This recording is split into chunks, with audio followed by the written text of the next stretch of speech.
జగనన్న గారు 5 సంవత్సరాలుగా ముఖ్యమంత్రిగా ఉన్నారు. ఏం పీక్కున్నారు, ఏం చేశారు, ఏం గాడిదలు కాశారు, ప్రజలకు ఏం సమాధానం చెప్తారు? ప్రజలు నమ్మి కదా మీకు ఓట్లేసింది. 5 సంవత్సరాలు అధికారంలో ఉండి ఒక్కసారైనా ప్రత్యేక హోదా గురించి మాట్లాడారా? మాకు పోలవరం ఎందుకు కట్టడం లేదు అని మాట్లాడారా?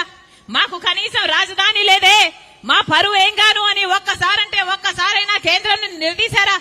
ఎన్ని వాగ్దానాలు ఉన్నాయి, ఒక్క వాగ్దానాని కోసం పోరాటం చేయలేదు. అందుకే రాజశేఖర రెడ్డి బిడ్డ మళ్ళీ రాజశేఖర రెడ్డి గారు ప్రేమించిన ఆంధ్ర రాష్ట్రంలో అడుగు పెట్టింది. నా గుండెలో నిజాయితీ ఉంది, నా పుట్టింటికి మేలు చెయ్యాలి అన్న తపన నాలో ఉంది. అందుకే ఆంధ్ర రాష్ట్రాలలో అడుగుపెట్టింది రాజశేఖర రెడ్డి బిడ్డ. పోలవరం ప్రాజెక్టు వచ్చేంత వరకు కొట్లాడతాం, స్పెషల్ స్టేటస్ వచ్చేంత వరకు కొట్లాడతాం, రాజధాని సాకారం అయ్యేంత వరకు కొట్లాడతాం, ఆంధ్ర రాష్ట్ర ప్రజలకి హక్కు అయిన ప్రతి వాగ్దానము నిలబెట్టుకునేంత వరకు రాజశేఖర రెడ్డి బిడ్డ ఇక్కడ నుంచి కదిలేది కాదు. మళ్ళీ చెప్తున్నాం ఆంధ్ర రాష్ట్ర ప్రజలకు, మళ్ళీ హెచ్చరిస్తున్నాం ఆంధ్ర రాష్ట్ర ప్రజలను.